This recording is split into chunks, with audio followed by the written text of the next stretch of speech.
person. In person. Not since before Thanksgiving, dude. It feels like I'm hearing you twice, even though I'm just hearing you normal. Right, yeah. Because, like, you're there and in the headphones. You're not used to this. I'm used to being alone. No, what happened was, so Nick texted me, and he was like, hey, do you want to start doing it in person again? And I said, probably, but I need to think about it. And then I completely forgot. No, but you followed up with, you know what, it's fine. Oh, I did? I have the receipts, dude. Oh, I'm sure I did. Yeah. In any case, I completely forgot that. Yeah. So I'm sitting here, like, refreshing a Zoom session, just like, man, where's Nick? Right. Yeah. And then you're downstairs just, like, at my front door. Yeah. Too late. Yeah, and I can never hear my front door, and you don't have data. Yeah, so, but I connected you don't have to a phone number. I really. connected to. I actually do not have a phone number. Yeah. I connected to your Wi-Fi and texted you via iMessage. Nice. Yeah. But yeah, now we're here, and I'm nervous. Everything's fine. I know. The window's open. The window's open. Mm-hmm. We're about 4.5 feet apart. That's which is as much as we can really do in my bedroom. People say 6 feet. I go middle plane seat. If it's good enough for the airlines, I think it's good enough for everybody. That's what I'm saying, you know? We got to get some airplane seats in here. We should. We had airplane seats. Yeah, we did. Remember them? For Yeah. that thing that I shot. Oh, we should have kept those for the podcast. Dude, we should have, whenever we get the video up and running, we should have just, like, done it from, like, we should have made it look like a crashed airplane. Like, that's where we're podcasting from. Oh, yeah. Or it's like us in, it looks like we're in, like, the cockpit or something. And Yes. then the green screen footage is just 9/11. I was going to say, the last episode of the podcast reveals that we're doing 9/11. Yes. It's like the end of Remember Me or whatever the fuck. Like, yeah, I mean, I'll get those airplane seats back. I don't think anybody misses them. I don't think they're going to go back in the plane. I'd imagine not. No, definitely. But yeah, we're here. I've fully Howard Hughes'd out. Yeah. I'm terrified of germs. Brendan's room, so since we've been doing the podcast, Brendan's room has had like 4 different configurations, and he's looped back around to the first one. Yeah, I love moving the furniture every time for some reason, I really think that moving the furniture is going to, in some way, like, fundamentally change my life and the person that I am. Yeah, it's how you can gauge when you're going through something. No, really, that's how. That's Yeah, like, yeah. Well, it makes sense too, because you're like, okay, it's. I mean, it's very Jordan Peterson of you, where you're like, it starts here. Yeah, no, it's giving me. Everyone knows that you must start with external changes. Yeah, your clothes off the floor. Yeah. No. Famously, the wisdom is you must change your surroundings before you can change yourself. Famously. Well, it's giving me flashbacks because that's how the bed was when my fluid was leaking out of my brain. That's exactly. yeah. That's where I laid, dude. Yeah, that was your your final resting place. That's where I laid, like Putin or not Putin, Lenin, whichever the one, whoever was in glass. That's a pretty sick power move. To just lay in glass like a Russian vampire. Yeah. Yeah, dude. And people come up and like there was like just a line of people like weeping, waiting to touch the glass. Is there still? Is that still around? No, I don't think. No, he's not still there, is he? I don't know. Like, is there just still a skeleton there, or like, is it so airtight that it's like that's a kind of mummified? That's a great question. I would imagine. I don't think he's still there. I think he was there for a little bit. I think like like they did it with RBG. No, was RBG in glass? Did they have RBG in a crystal? Certainly not. I could have sworn that they had RBG in a slab of quartz. I gotta assume no. Okay.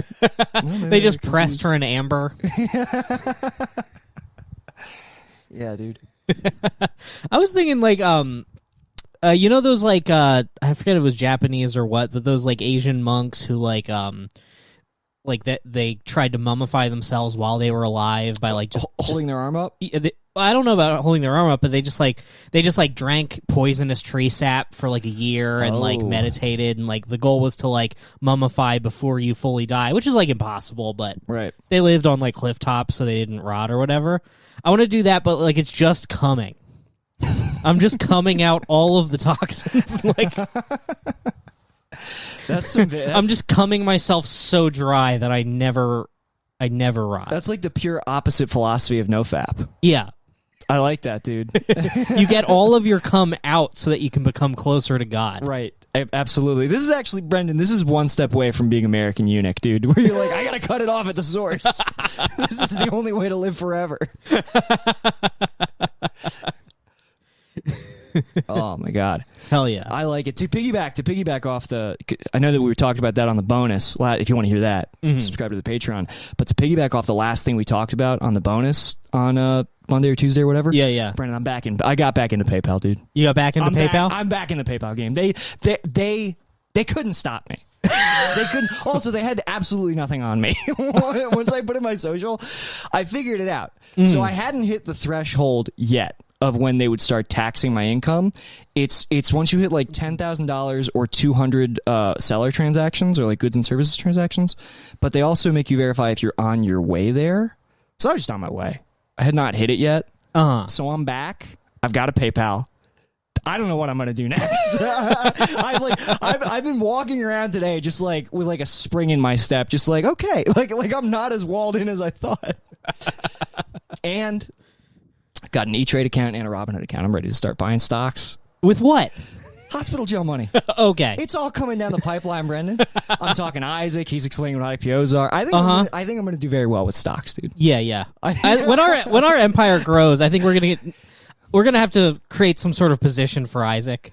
Oh, definitely. Yeah. Oh, Isaac most certainly has a position. Isaac is going to be... His job will be to take the Patreon money and just use it for schemes. Dude, I will tell you this right now. When I am putting glass after I die, Isaac's going to be right next to me, banging on it, screaming, begging people to let him out.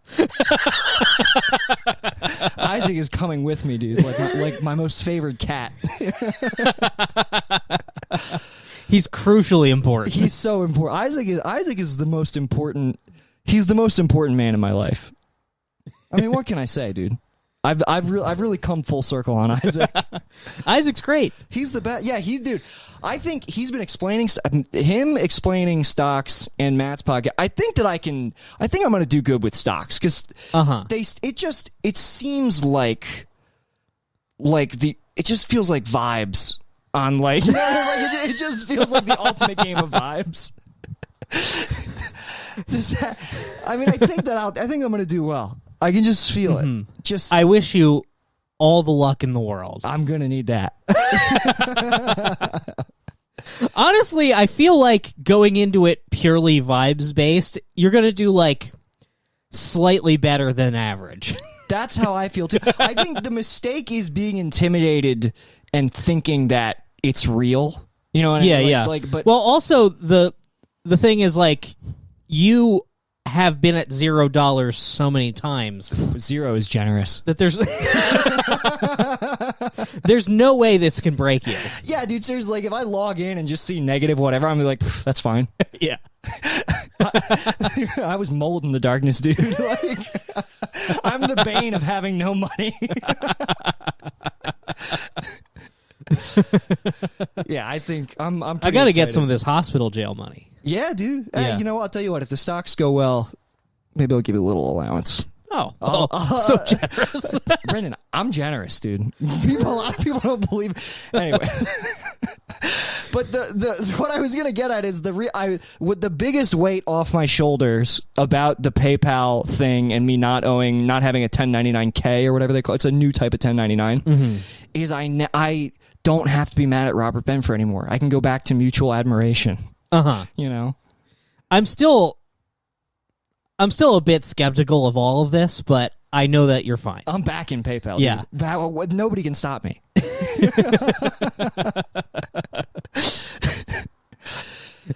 Hell yeah. Now you can purchase things on eBay again. Yeah, I can start using Discogs again. Honestly, it was kind of a gift because like Robert Benfer was the only thing stopping me from spending thousands more dollars on records because I don't have a PayPal account. I'm so glad I like admitted to myself that I don't enjoy records. Oh yeah? Yeah. Yeah. I don't know. As I like shed my pretentious hobbies, I just feel so clean. I genuinely miss them. It's probably the most like because it's the only time I would really like get into new music. I was talking about it with On the Rainy Ep a little bit. Yeah. It's like it's a dream to one day go back to having that, especially because my girlfriend loves music. But no, man, it's good to just be like, no, this is who I am. I don't need this like weird. I don't need to be clinging to 22-year-old Brendan, Dinosaur Jr. shirt Brendan. I am continually surprised by what people find online and post in the Discord. I love it. Someone found a photo of me all hot hanging out with. That photo was taken at a folk punk festival. Oh, I thought that was like somebody's porch. No, it was like a pagoda, or not pagoda, gazebo. Gazebo, yeah. It was a gazebo in a park in Lancaster, Pennsylvania.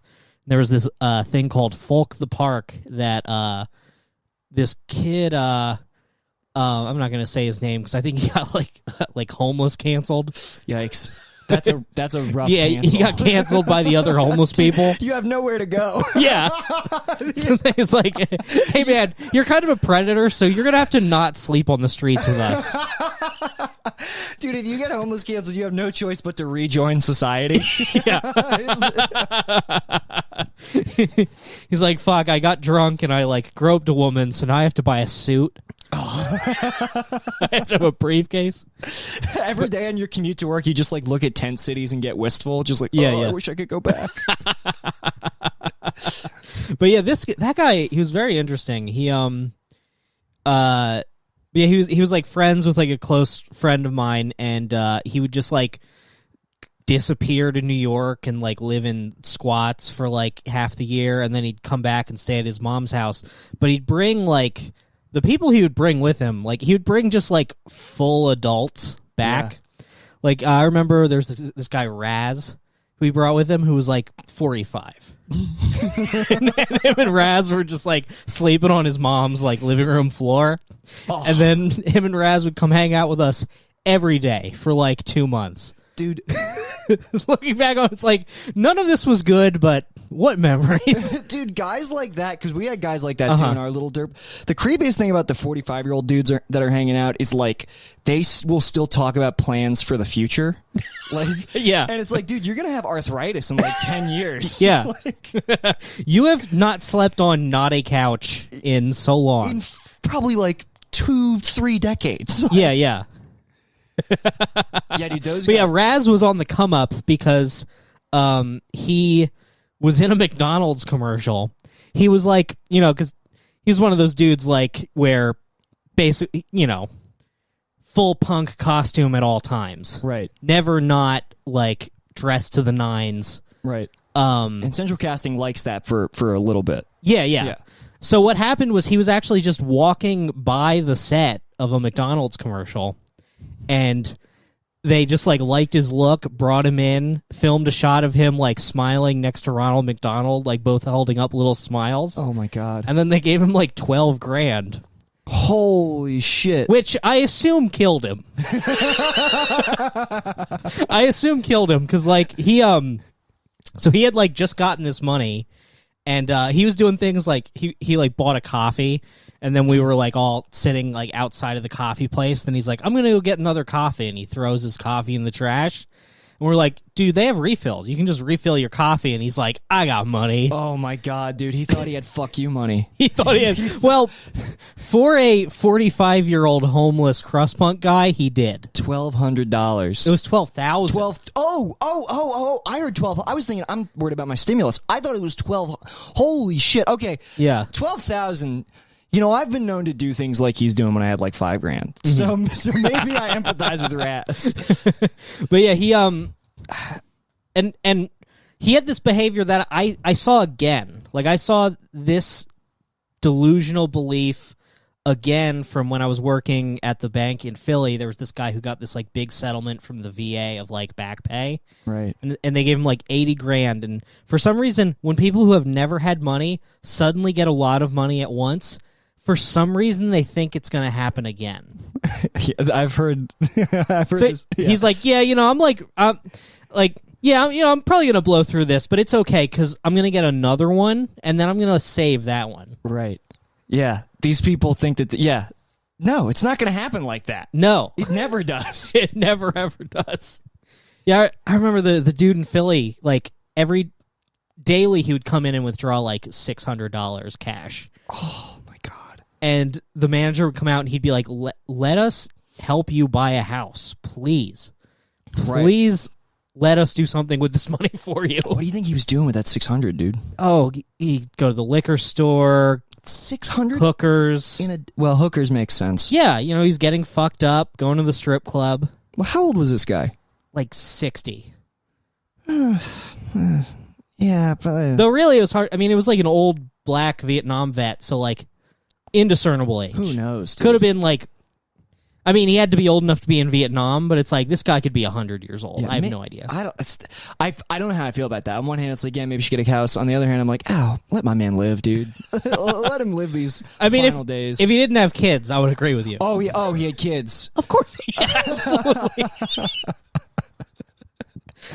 Okay. Yeah. Yeah, you're right.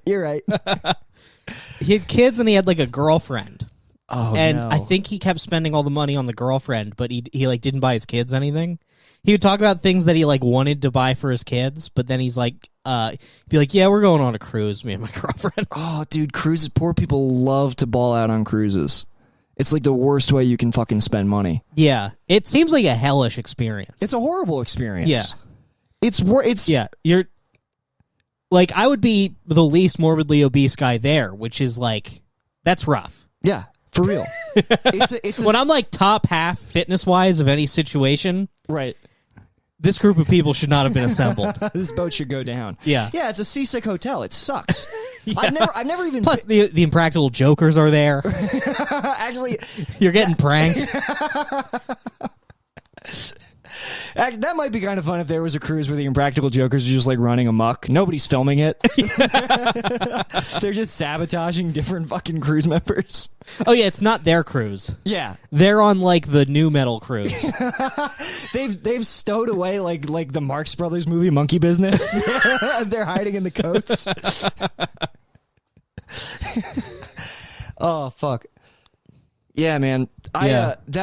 That crushes me to hear that about that dude just fucking like burning through 12 grand. Number one, how did they did he have a bank account? How did they give him the 12 grand? He probably cashed the check, I guess. He had a bank. He had a bank account. Okay. I know that. Okay. But yeah, it's just like, I don't, it's one of those situations where you're just like, man, this is really fucked. Like, I don't even know what I'm trying to say, but it's just like, should we stop him? Yeah, it's like, should we stop him? It's like, he's a good hang also. It's like, it's kind of fun to hear his lie stories. That is about like hanging out with famous musicians. Dude, it's tough when like sometimes there are hangs. There are people where you enjoy the hang, but you hang with them like fully prepared for the fact that they're just going to disappear one day and you will not know what happened to them. I've had a lot of hangs like that in my life. It's good to have a few of those guys around. But yeah, so once a year, this dude, the friend our age who would go off and be homeless or whatever, he would organize this like big like folk punk festival in the park. And just like fucking just the worst crust punks would just descend, dude. Just descend on the town, dude. And this was in Lancaster, yeah, which is like I imagine is like a fairly not a crust punk like at the forefront town, right? I mean, it was like a kind of a hipstery town. Oh, okay, like this little city, but they'd all have like their different lie stories about like what train they hopped to get there. Dude, do you know how hard it is to get on a train without a ticket? That's my favorite fucking lie that like folk punks and crust punks would tell me all their stories about like. It's like this can't be like this can't be an easy way to travel now. Yeah, dude, it's not. I'm like you hear these people who are like, yeah, I hopped on the back of like a freighter, like I hopped in, and it's like you couldn't open one of those doors. They're so fucking heavy. Like I don't believe you. Yeah, dude. We had a lot of people like that who would just like roll into like Hamden, like house shows in Baltimore. Yeah, I'm sure Baltimore. Oh my god, the absolute worst. But this was a different barn dog, dude. You were at this folk punk festival. Yeah. Probably smelling ripe. Chatting up girls with armpit hair. I mean, you look fucking you and the guy, if you like showed me that photo and I didn't know who you were, I'd be like, these are probably like the two coolest guys in town. You look hot and cool in that photo, dude. I did look cool. That was my buddy Brian. Yeah, like it's fun. That's the dude I made all the beats with. Yeah. When they posted that picture in the I wish I had one picture of me that looked as good as you look in that picture, and your response was still just like full throttle panic. You were like, where the fuck did you find this? Yeah, I guess I should cherish these rare photos of me young and hot. You look great. You take good young photos. And hot. Honestly, that photo, hottest I've probably that day, the hottest I've ever looked in my entire life. And I was getting no pussy. Brendan, if I had a photo like that and I was single, even though that photo is like 7 or 8 years old, that would be the first photo on my Tinder. If I had a photo as good as you look in that. You think I should be 29 with a photo of me like 23 on my Tinder? There's I don't remember rules on Tinder that say you can't do that.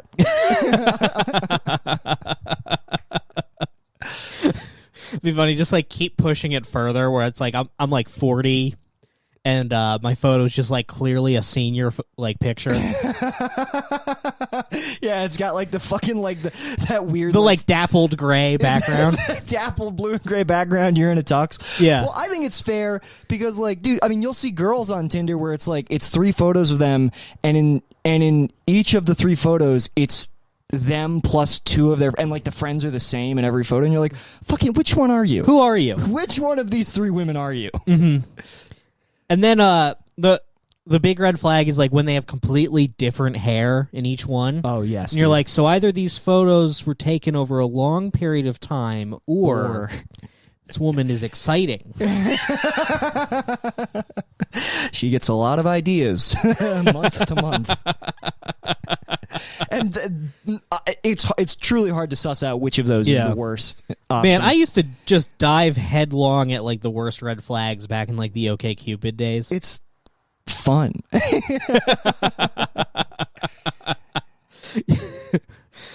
think the darkest experience I had from OkCupid was I started dating this like weird like art school girl, really into like anime and stuff, and just like very weird like and I did that many times where you start dating a girl and then you slowly realize that you're the only person in her life. Oh fuck. Yeah. That's horrible. When I broke it off with her, she said, "But you're my only friend." Holy fuck, dude.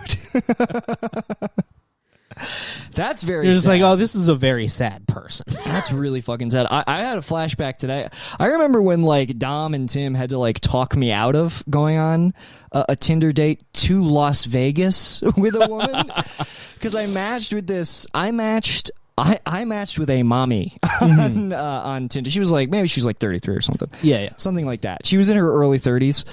And It's funny that like we're getting older, but like our brains don't realize it. So you probably see women like your own age, and you're like, MILF, nice. well, I was 23. Yeah, I was 23 or 24 when this happened. So we're still in mommy range. All right. Now I've fully like I am approaching. You're right. I'm approaching single daddy age. All right. Yeah. I admit it. But this lady messaged. She was super it was your Baby Driver came out. She was messaging me about Baby Driver. Like she started messaging me, which is fine. She was like, "Have you seen Baby Driver? Nothing is ever going to happen to Kevin Spacey." She basically started like, because there was some old song in it, and she's just talking about the song. She's like, I bet you're too young to even like know that song. And I was like, yeah, whatever. And we hit it off, like cute banter back and forth. And she's like, hey, I have an extra plane ticket to Las Vegas this weekend. Do you want to come with me? And I was like, at this point, I didn't have enough money in my bank account to do nice things for myself. So I was like, okay, I might get laid and like a weekend on in the city of the, what do they call Vegas again? I don't know the nickname. In the city of Jews itself, I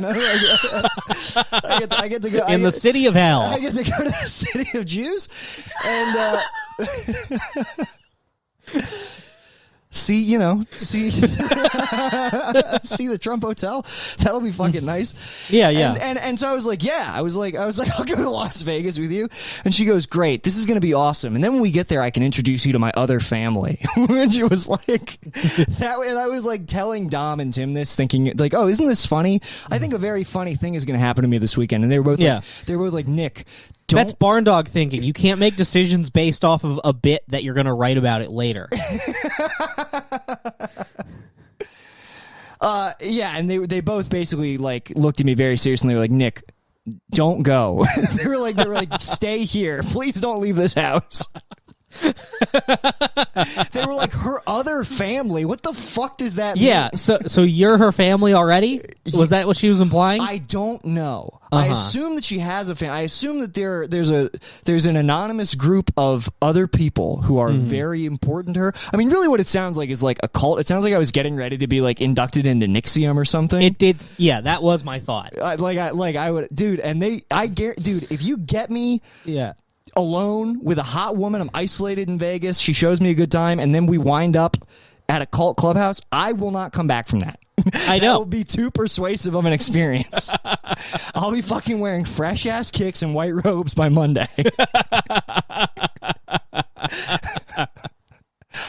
I'm so glad I did not get on that plane. Oh, fuck. Then the next time we see you, it's you just in a big pile of dead bodies on the news. Shaved head. Yeah. Yeah, fuck. Dude. Yeah. Dude, I could definitely have wound up in a cult if things had played out different.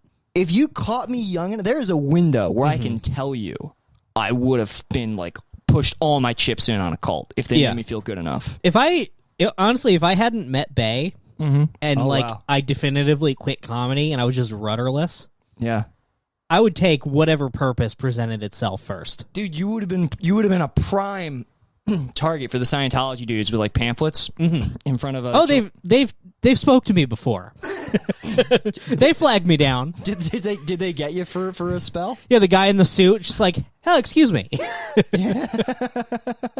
You're like, well, he's wearing a suit, so this must be something positive, I suppose. I mean, they have an effective. I'll tell you, I talk about it when we went to the Psychiatry and Industry of Death Museum. They have the same tactic as like Twitter communists, where like all they do is point out a bunch of horrible things the United States has done, and they have done those things. So like that was their whole thing with psychiatry is like, look at how horrible psychiatry is. Like it's racist, and it's all true. And they're like, so the answer to that, like on Twitter, they're like, so the answer to all these horrible things the United States did is obviously CCP, Communist China. And Scientologists are just like, yeah, don't go to therapy. You got to come here. You have to let us like shock you with our come weird chill. Come chill. We've got those fucking balls that you put your hands on and like lightning hits your fingers. Our whole religion is based around cool shit that you can win at Chuck E. Cheese's. Dude, I would accept being part of any organization. Oh, just like any sort of organization where it's just like look at like the dudes in Narcos, like his Sicarios. Yeah. Where it's just like, where does that guy live? He's always on the base. Yeah. It's like that guy doesn't have bills. Well, they're like real life fucking Dr. Evil henchmen, dude. Yeah. That's what they do. They're loyal to their fucking capo. You would love that. I could accept that, yeah. Yeah, you would definitely. You get a little pussy every now and again. Yeah. I started playing Stardew Valley again, and it's already just like entranced me where I'm just like, what if I had land and no one took my money? What if I just raised my little vegetables and sold them to my friends and I had enough money to be alive? Oh, shit, dude. We're coming back to libertarian barn dog. But they don't let you, like, it's impossible. They won't let you do that. Oh, in Stardew Valley, they make you what? No, I'm talking in real life. Oh, yeah, no, they force you to participate. God damn it's wrong. Yeah, it's crazy. This is what Ted was all up in arms about, dude. He was like, I am trying to not play. There's no, like, just, like, little local economy anymore where your money bounces back and forth. Nope, dude. It's like you can't leave. Because fucking everybody's breaking the strike, you know? Yeah. It's like, I spend my money at the little corner store. They spend it on Amazon. It's like, bro. Come on. That wasn't the deal. Yeah, dude. It's like you can't. It's like leaving the map in Fortnite. You can't do it, dude. You got to stay in society, otherwise you get zapped by a purple storm. Yeah, that's capitalism in a nutshell, basically. And honestly, the only way to beat it is to be like Raz. Those are the people as close to leaving the system. Blowing $12,000 Yeah. on 5 cups of coffee a day at Starbucks. Dude, you know, but I remember debating, like, 'cause, we had this friend who, like, he left to, like, follow a girl to, like, be, like, a crust punk and, like, be a traveling kid or whatever. Right. And he would talk about what he was doing as, like, being, like, this just, like, pure thing and that, like, everybody should do it. And I felt like a dad where I'm like, your life is only possible because, like, passerby on the street feel bad for you. Right. And give you things. Right. And, like, your parents feel bad and, like, Venmo you stuff because they do not want you to do this. Right. Yeah. Anything. Yeah. It's like, you really, in order to live free like that, you have to be holding, like, 8 people who love you so much hostage. Yeah, and blissfully oblivious of, like, just the wake of emotional distress that you leave behind you. Yeah, yeah. Like that. Yeah, you have to be really selfish, where you're like, yeah, my mom cries all the time, but, like, I'm free. Yeah, dude, this is like, it's just like unbridled solipsism, where you're like, I'm the only person who, like, my enjoyment of life is paramount to everybody else in my life. And, dude, I've got people in my family like that, and you're just like, and they are having a good time, which is fucked. The more I think about the world, the more I think, like psychopath and, like, sociopath and, like, narcissism, it's got to be like 40%. Definitely. Absolutely. Well, that's like the conservative argument is like the reason, like, you'll hear Ben Shapiro talk about this, where he's like, yeah, conservatism makes sense because people are largely self-interested, which seems like a huge amount of projection. You know what I mean? It's like to just say I'm self-interested, therefore most people are. It's like, I don't know, man. I feel like that's not an accurate assessment of, like, the way we should be doing things. No. Yeah. It's fucking weird shit. But you're right. I think it's way more people than we actually diagnose. Yeah. You know? I mean, because to my knowledge, the only people to my knowledge who have ever been diagnosed with things like that, it's purely just like us diagnosing them on this podcast. I don't know anybody who's, like, gone to a doctor and been like, I have BPD or whatever. It's just like you and me, like, I reckon. It's just you and I looking at, like, girl comedian, like, social media, and we're like, yeah, we know what she has. As doctors. As learned doctors. Well, I'll have to find the article again. I think it was for, like, the New York Times. It was for some prestigious publication. They have an author there who is like a diagnosed sociopath. And I think she might even be, like, the breadwinner of the household, too. And she has all of these articles written, like, from her perspective of, like, being a sociopath and, like, how, like, how she's able to, like, have a family with a husband, like, with children and all this stuff, and, like, she recognizes that at times her sociopathy, like, hurts them, but she feels absolutely nothing about it. And it's her explaining to you why it's okay and why, like, we still need to accept people who are sociopaths, but, like, it's from it feels like it's from an entirely, like, unreliable narrator, right? Where it's like, well, of course you think this. I wish I could. I'll have to dig this up. Maybe I'll post it in the Discord, because it's hard because it's halfway compelling, but then there are all these tells in the article where it's like, wait a minute here. Yeah. This is fucked up. Yeah, same with, like, I'm not gonna say their names or whatever, but like some close friends of ours, I was hanging out with them and this, like, YouTuber chick, and she was talking to us about how she had, like, borderline or whatever, and how, like, oh yeah, she's a self-proclaimed narcissist. Yeah, she's like, and talking about how, like, it's really hard for her, and how, like, people shouldn't have such a negative attitude about it. And she was so persuasive, I was like, maybe she's right. And then, like, the moment she left my home, I was like, oh no, I never want to see that bitch again. Yeah. I am so glad she is out of my home. That's what they're good at, dude. Yeah. That's what they're, well, yeah. It's like, damn, I just, like, entered a conversation that had been scripted and, like, played my part in it. Yeah. She had a mission, basically, in holding court like that. You know what I mean? Yeah. We were trying to, like, narcissistic, not full on narcissist, but, like, narcissistic tendencies are, like, a big thing with people in my family and my girlfriend's family. And so, like, all the time we'll send each other, like, back and forth, like, stuff, like, signs of, like, how to recognize narcissism in people.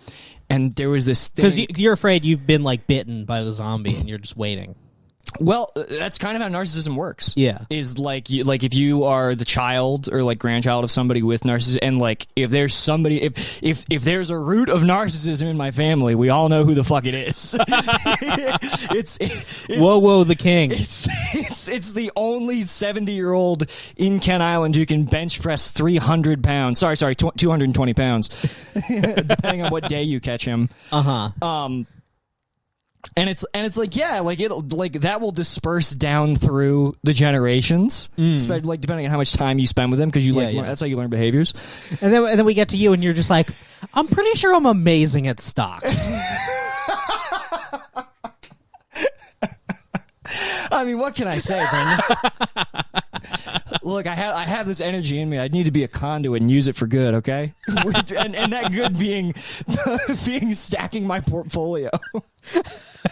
I need to nourish my portfolio, Brendan. But she was like this.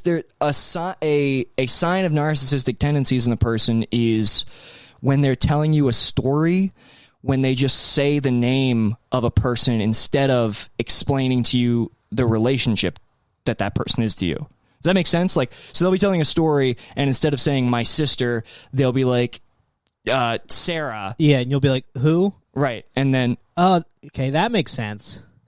Well, does it? Because I'm trying to... I think so, because it's like, to them, like, subconsciously, they're like, everybody knows me, because I'm the center of the universe. Yeah, they're so I would have to explain, like, my inner workings. Right. They're locked into the narrative of their life. Like, they're always reading the storybook of their own life. Yeah, yeah. I definitely knew people like that. There was some... My buddy who became a psychologist, he gave me this DVD where this guy talked about like the cycles in the storyscape, like how like, and narcissistic people are especially susceptible to it. The way like the storyscape is how like we all essentially like we all have this tendency to turn experiences that should just be raw experiences like into narratives to be retold, to essentially frame our lives and part of it's influence, especially comedians. Right. No, I mean it's a nightmare. Look what we're doing right now. Yeah. Basically. Yeah. Like how many back when we did stand up and like I have so many things in my life that I've retold them on stage so many times I have zero memory of how they actually happen. Yeah, and I have no idea how much of it is lies. And the whole thing is when you take a storytelling class, they tell you that's okay. They tell you to blend experiences together, that because it's about reworking experiences that should be meaningful only to you into a story for an audience. Yeah, yeah. Which like when it's for an audience, sure, but then like I found myself like that story comes up in conversation, and then I'm like at a party telling a group of people an extremely rehearsed, largely false version of events. Yeah, and I'm just being like, wow, I'm insane. I am crazy. It's real shit. But what's crazy is, so I had a friend. She's very locked into the storyscape. It's kind of like what validates her whole existence. And she has a hard life, but I think part of the way she validates herself is by like storyifying everything that happens to her, and then like serving it to you because she needs other people to believe that she's the protagonist as much as she needs to believe it to like keep going. It's something a lot of people are locked into. But yeah, comedians fucking especially, dude. Yeah, I would love to shed that of myself. But it's difficult. You know what is the worst is that this podcast has been going on long enough that I guarantee each of us have brought up a story that we've told before. The other one doesn't remember it. We tell it to the other one again, but now with new embellishments. Oh, I've had this same thought. I was thinking about this. I was thinking about this weekend. Yeah. And I just have this nightmare of someone like cutting together like two different tellings of the same story. They do that with podcast. Have you ever searched like podcast hosts lying? Like on YouTube, there are all these compilations of like Luis Gomez lying, like Colin lying.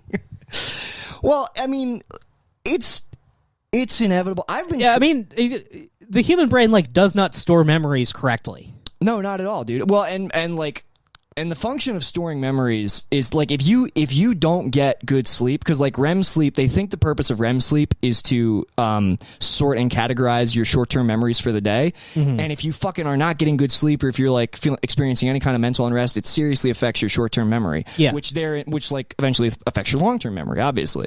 So like nobody knows what the fuck is going on, Brendan. Your life is essentially a thread that's unraveling as you're living it. You know what I mean? You have to go back and interview people like L.A. Noire just to be like, hey, what was I really like? Can you please tell me? Yeah, especially when I tell stories about like that, like my early 20s, because it's like, all right, so then I was drunk every night, so that did not get written down correctly in my brain. Yeah, dude. It's so fucking weird. I'm trying to shed it and just like be conscious of the fact that like, because I think I used to like impulsively embellish because of like stand-up brain, and now I'm like, no, there's ways to do it. Like, it's one thing if you're fucking doing a show or like but there's ways to just exist and like take your experiences for what they are and not need to have them like even necessarily have like a universal moral or like I don't know. It's hard to fucking explain. This might be autistic, but like having a girlfriend is good practice for that, because it's like it's like when Bae asks me about my day, I just tell her. I don't have to kill. Right. No, actually you're right. I had same feeling. Definitely. Yeah. Yeah, man. I feel like this is an unhinged episode. No, I don't think so. Okay. Because I think this is I think this is real shit, and I think this is something that people who listen to podcasts definitely notice also. Yeah, I mean, this is, like I said, this is something any comedian will tell. Like, they tell you to do this when you take, and granted, maybe the people running UCB are kind of unhinged, but that's what they tell you to do. Yeah.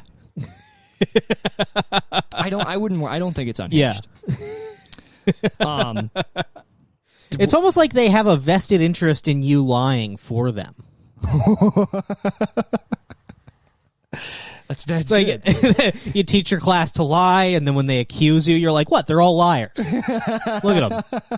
What, you think I did that to them? Yeah, like the people at UCB are like, yeah, so I'm not going to pay you, but you're going to want to tell people that I did because it'll sound better. Yeah. For you and for me. Yeah, you don't want your parents to know that you're doing unpaid work, do you? Tell them you got paid. That's the UCB policy here. Lie to your parents. Yeah. Yeah, dude. All right, did we get off topic? Was there something else about Rat? You were talking about your friend? Like, I don't think I had being a narcissist? Yeah, I forget. I forget what I was talking about, so. I'm more interested now in just, like, unraveling our pathos. I mean, I'm just trying to be a good person. Yeah. That's the best you can do. It's hard. It's fucking hard, dude. Yeah. It's especially right now when things are Sinning is so easy. Oh, Brendan. It is the easiest thing. They want you to do it. Yeah.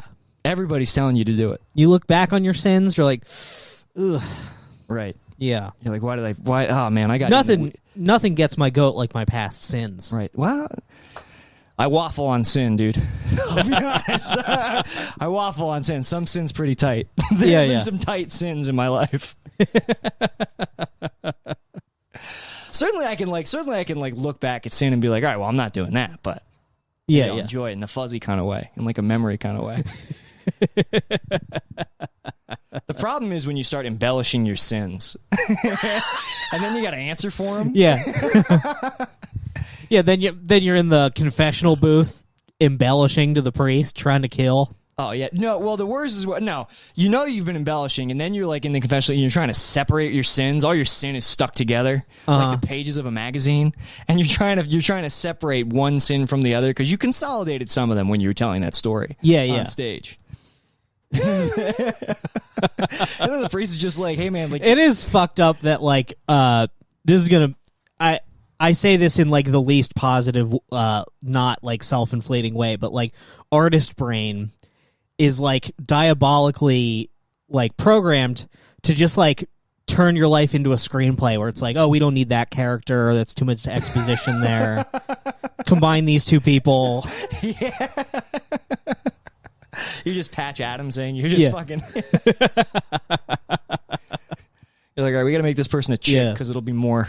yeah. You do it like Chernobyl, where you're like, all right, we're gonna make up a woman here to represent science.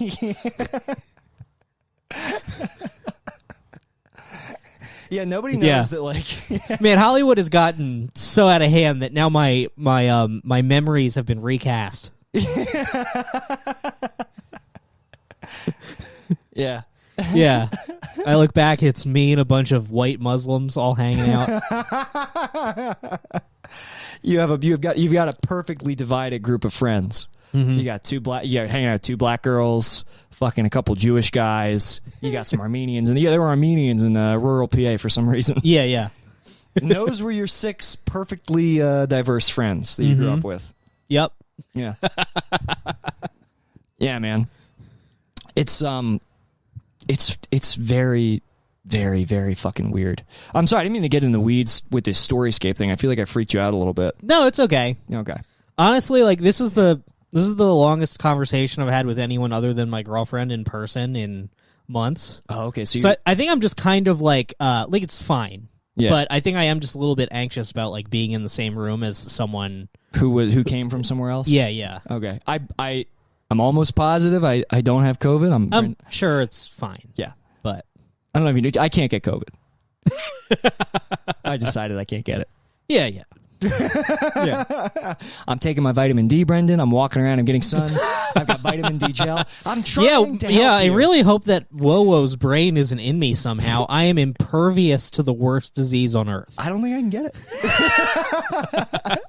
All evidence I have thusly would indicate that I can't, that they don't want me to get it. Whoever wants people to get COVID, much like they want me to win at the stock market. Brandon, I'm telling you, there's something going on, and it's all good stuff.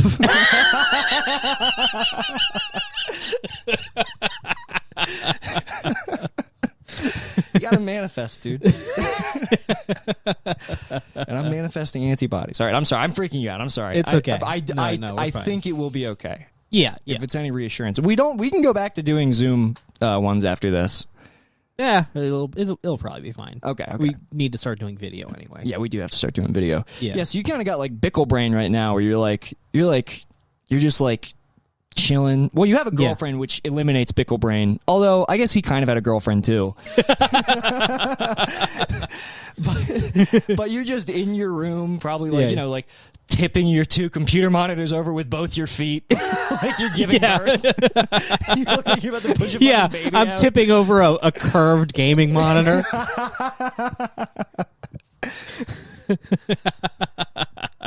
Yeah, I am shitty, Travis Bickle. I mean, look, I got a big box of granola bars spilled out on the floor. You're actually doing better than he was doing. Because you actually have granola bar. Travis Bickle wouldn't fucking be eating granola bars. He'd be eating fucking treats and candy. I watched Taxi Driver with Bay like last week. Dude, me too. Yeah. It's a good watch with the girlfriend, dude. Yeah. It's a good watch with a girlfriend, except I made the mistake of did I say this on mic?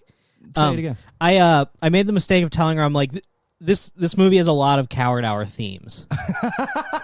You said this in the group chat. Yeah. And then it got to the scene where Scorsese is in the back of the cab, just like, you know who lives there? And she's like, is this the Coward Hour part? And he's like, what a 44 Magnum will do to a woman's pussy, that you should see. That you should see.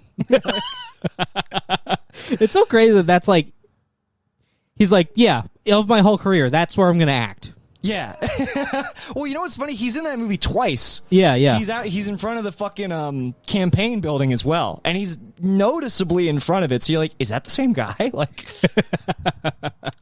yeah. Well, it was funny because so Bay kind of like caught on to the fact that like Travis was like talking a lot of shit because like even when he was working out, she's like, that's bad form. I'm like, nice, you get it. Like, yeah, he's not actually changing his lifestyle. So then when that dude robs the store, and like this is after Travis like practices with the guns and all that, Bay is on the phone because we're watching over like we're doing like screen share over Skype, and so that guy's robbing the store, and she's like, "What are you gonna do, man?" She's like, "You got your fucking gun on you. Shoot him, big man." She's like, "You got your guns. Why don't you?" She thought he wasn't gonna do it, and then he fucking shoots the guy to death. And she goes, "Nick, oh my god!" She completely flipped out. Yeah. I was like, "You thought he wouldn't do it, didn't you, babe?" It was a perfect moment. I wish I could relive it. Oh yeah, I don't think she liked it ultimately. I think she was like the ending really upset her. Yeah, I don't know how much Bae liked it. She at the end she was like, "Yeah, I'm glad I watched it." Yeah. Yeah.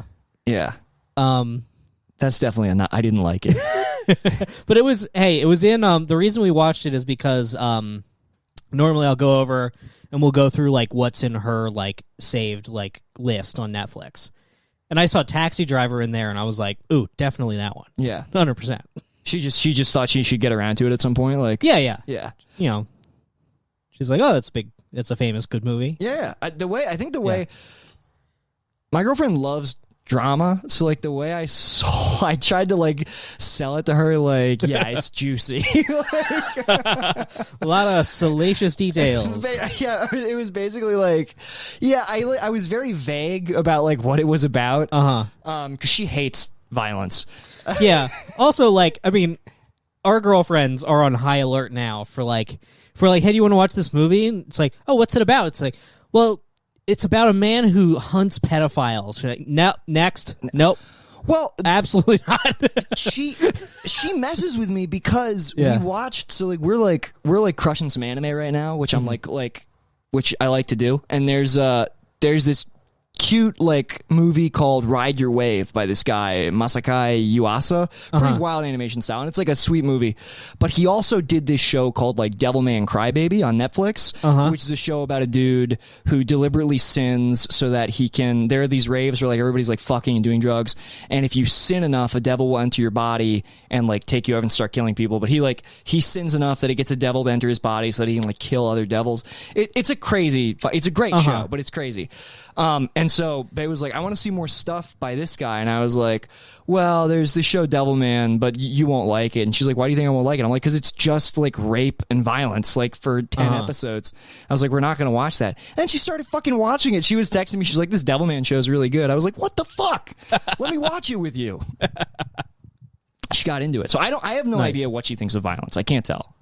I think she doesn't. I think she says she doesn't like it, but sometimes I don't know. Yeah. Look, we're still fresh in the relationship. I don't know what Bae's opinion on gore is yet, which is very important. We got to get her on some classic. You know how like you have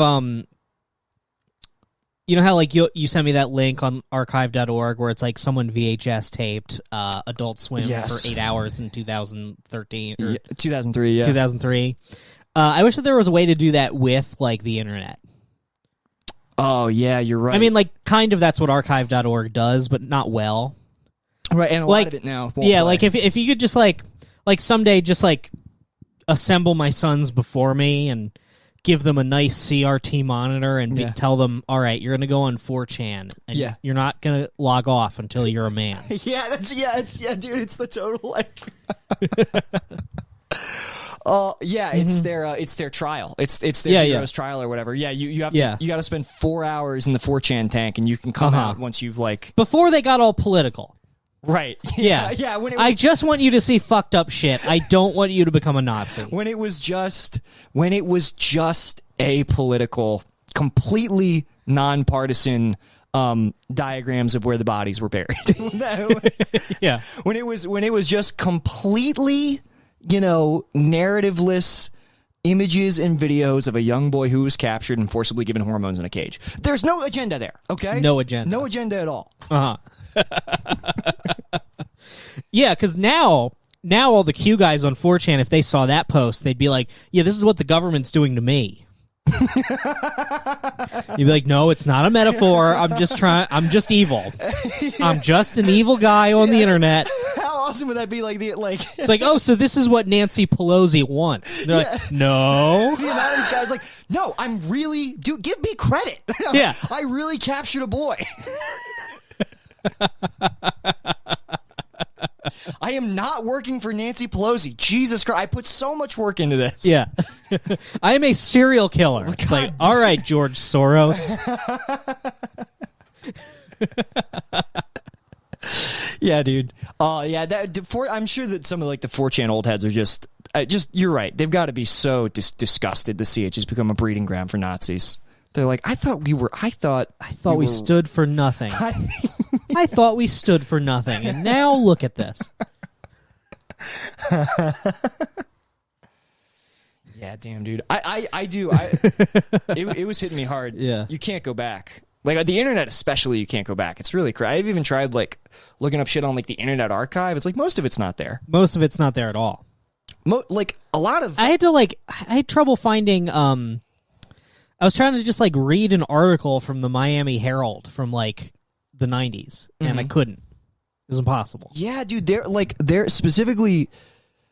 well, Travis the Ultimate Documentary is a great example. Yeah. Like, you can't fucking find that anymore. I was trying today, I got nostalgic. This is going to be the gayest thing I've ever said on mic. When I was a big fan of the Gorillaz, the cartoon pop band in middle school, there was a webcomic about the Gorillaz. It was an original story about the Gorillaz on an adventure that I loved. I kept up with this thing fucking every week, and I tried to find it. It's been obviously whoever created it in the last 10 years realized how embarrassing it was and successfully pulled it.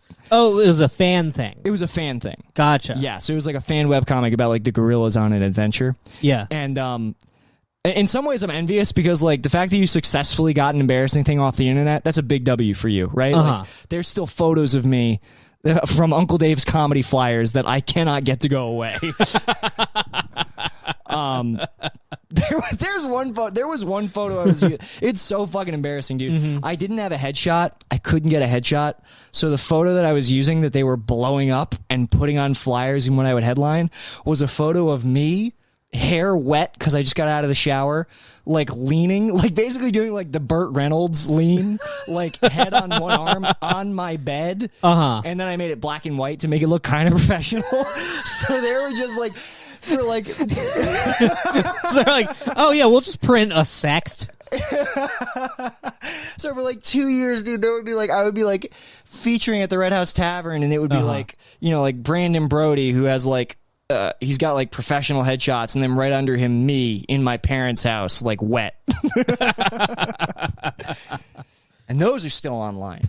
But this I found my DeviantArt a little while ago. Oh, what did you put on there, dude? Nothing embarrassing, but it's just like I just did like some comics and drawings and stuff. But I did manage to figure out what my password was just to delete my old like cringe photography. Oh, you had photography? Yeah, just like with like a point and shoot. I'd like try to light my guitar all like artistic. Oh, you're taking pictures of your guitar? Yeah. Which is, dude, just so horrible. That's almost as cool as playing the guitar. It's just taking well lit pictures of your guitar. Yeah. Do you remember this is while I'm thinking back to like embarrassing shit people did online. Do you remember T. Brad Hudson? Oh, I shouldn't say his name. I don't. It doesn't matter. Yeah, he was the steampunk guy, right? No, that's Tommy Simbaza. Tommy is at least good with his hands. T. Brad ran Drink Till We're Funny in Timonium at High Tops. Oh, I did these shows. Yeah. So I guess he told everybody that he was like, that he had like had a good year, he had made some money, and that he was going to Ireland for like a month. And so like Drink Till We're Funny like went away for like a month or whatever. He's like, yeah. Which, by the way, horrible name. Yeah, don't tell the audience that this is going to be bad. Yes, exactly. They will know. Right. Ironically, that was one of the best shows in like Baltimore Towson. But he was a fucking weird guy, and was always nice to me. I should say that. So he told everybody, he's like, yeah, I gotta get back to my roots. I gotta go visit Ireland for a bit. And so he told everybody he was going to Ireland. Every day he was posting different pictures of like, you know, like him in bars, like the the shores, the fucking hills, all this shit, like all the places in Ireland you go. Except he posted one picture of a hand holding a beer at a bar, and everybody was like, "That is not T. Brad's hand. What the fuck is going on?" So people started reverse image searching the pictures, and like within a day, people were like, "Oh, he's stealing photos from another account of somebody who actually went to Ireland, and he's just posting them on Facebook." And then apparently what he was really doing is like he just like was doing cocaine in his parents' basement for like a month. So he was just getting like keyed up, waking up at like 7 a.m. and then just like scouring the web for pictures of Ireland. Wait, so he was like matching the time difference. Something like that, yeah. Why? Dude, nobody knows why he did this. It's especially like he had, by the way, at this point, like it's not like he was like he had a son. Like he had a son who was like a teenager, and I don't know what the fuck I mean, I assume that kid was friends with him on Facebook, but yeah, he just had this crazy charade that went on for like weeks, where he lied about going to Ireland.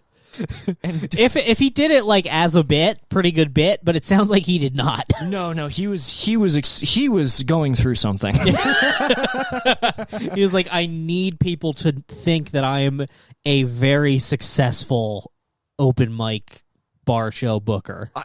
It's like, yeah, what is even the end game there? Mm-hmm. Which is just great because, like, dude, it would be one thing to say like, yo, I need a break. I gotta stop running the show for a month. I'm gonna go off, take some time myself, and then just fucking go do cocaine in your parents' basement. It's like nobody cares. You don't have to invent a story that nobody was gonna ask about. You know what I mean? Yeah, because like comedy sucks. So if you're like, oh yeah, the shows aren't gonna happen for a month, everybody's like, great. That's awesome. Yeah. Or even better, he could just be like, yo, who wants to run the show for a month? He would have had a dozen takers. You know. Mm-hmm.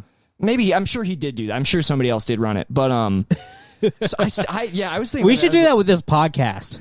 What? Just lie? Yeah, just be like, hey, we're, just upload, like, a different podcast for a month and then just spiral. Just post photos of us in, like, impossible places. Yeah, just be like, all right, guys, we're going on vacation. And then we just upload, episodes of Lemaire's podcast, Alt Black. Yeah. And like one day, like we just post pictures of like Sun Records in Nashville. We're like, love Elvis. He's so happy to be on vacation. The next day, like we're posting pictures of the Eiffel Tower. People are like, it is impossible. Yeah. There's no way that you could have gotten there in time. I feel like there are comics who have done like fake tours to like get like a little bit of credit. Oh, I fully believe that. Yeah. Dude, let's go back to the conversation we were talking about before. Do you think they wouldn't do that? Do you think they're above that? Well, me and Dan were gonna create an entirely fake show that the entire purpose of it was to try to get spots on other shows by implying we'll book them on ours. And the show is not going to exist. We were just going to make a flyer every month, just like pick comics, throw them on, doesn't matter what's going to happen. So awesome. And then we were going to have like an Instagram where we upload photos of like big crowds, be like another great show. We had a drop in from this guy. Just make fake photos, then just make it look like we made like a rectangular flyer instead of a square one. And when you upload it to Instagram, it cuts off what bar it's at. Oh, that's so fucking good, dude. Yeah. That's so good. So we're going to do that and just see how long it would take for anyone to notice. Oh, you should do that. We should do when it. Comedy, still. don't do comedy. Just do that. Yeah, when comedy comes back. Should do it now, and people will just be furious that we're like breaking lockdown. Oh yeah, dude. People will be blogging about you. Yeah. You'll be on the Twitter hit list for sure.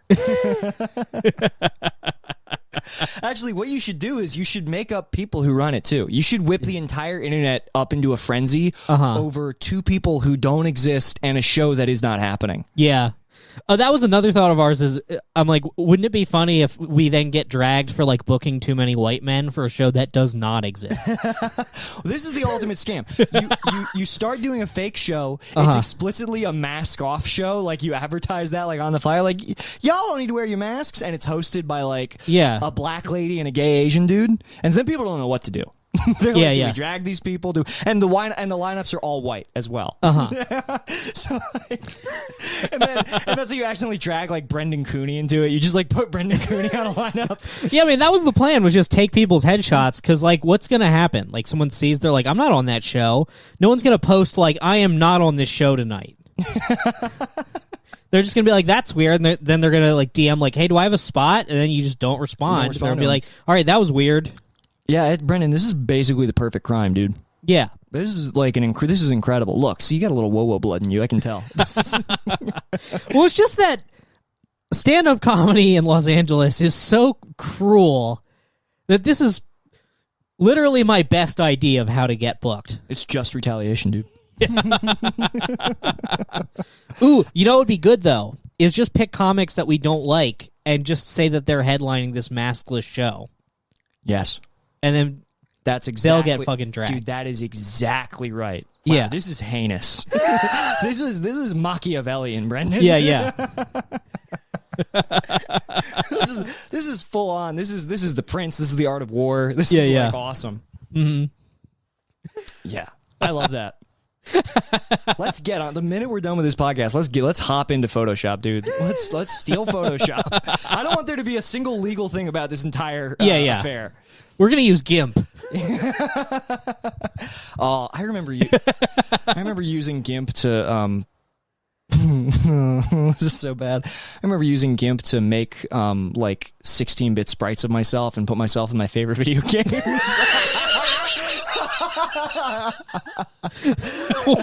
Oh my god! Yeah, well, I was so like, I love arcade games. There's this game for SNK put out called Metal Slug. That was like my favorite game when I was like 12, and so I was on a forum called Metal Slug Database, and people would do sprite comics, and I would download sprite sheets of the Metal Slug characters and then like edit like pixel by pixel, change them in GIMP to look like me, and I would give myself the fucking best gun ever.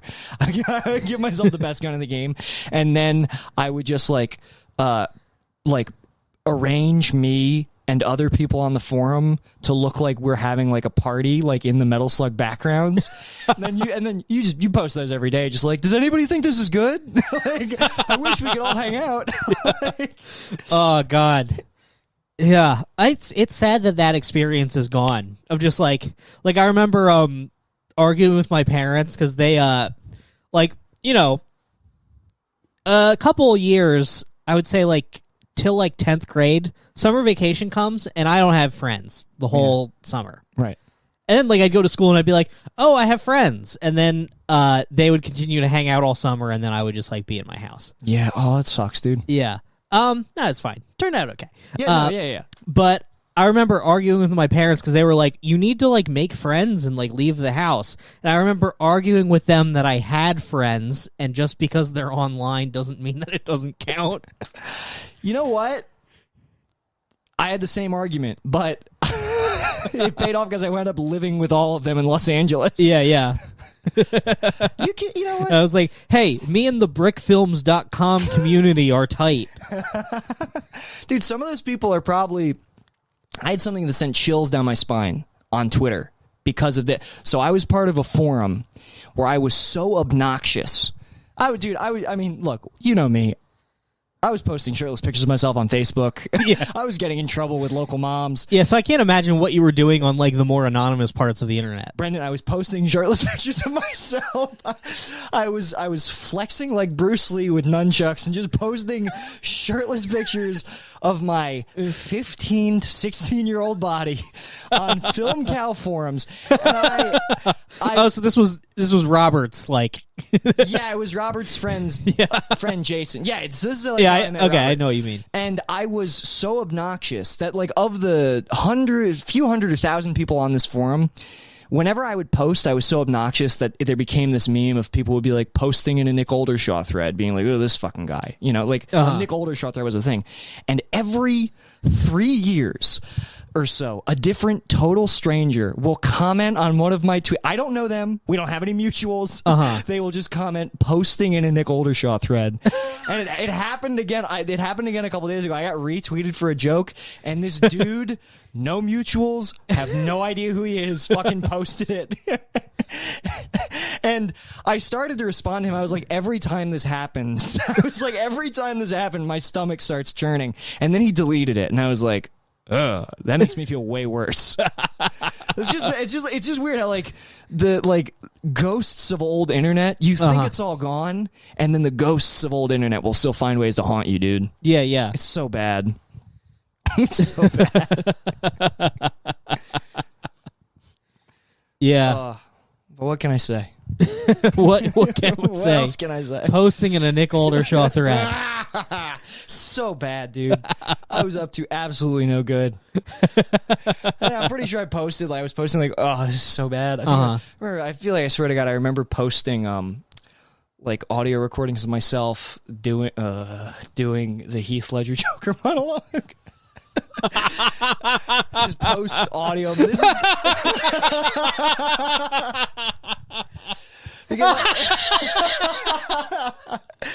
yeah, dude, that bad. Because I thought I was gonna go to the American Music and Dramatic Academy in New York, an audition that my girlfriend's mother drove me to. I went in, did my first monologue, which was I did.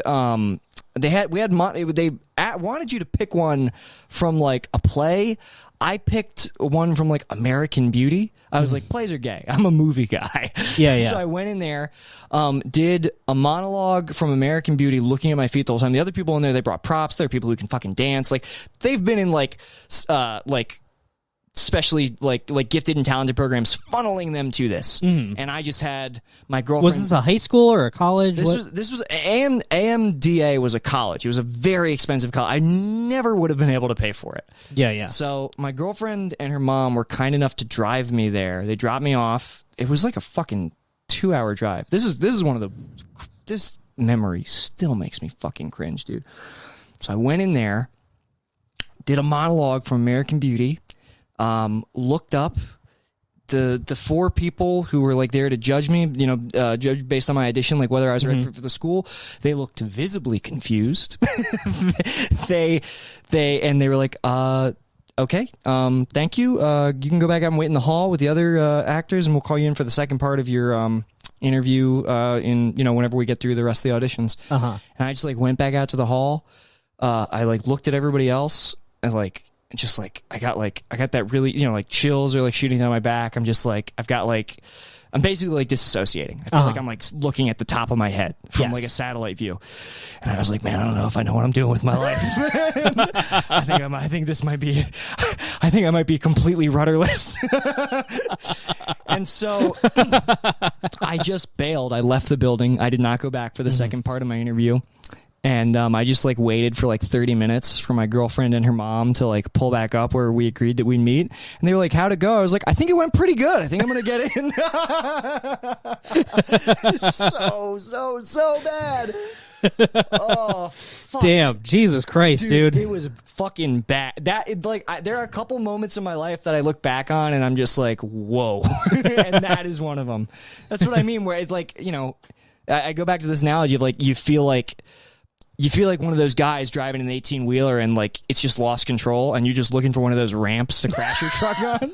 It's that feeling.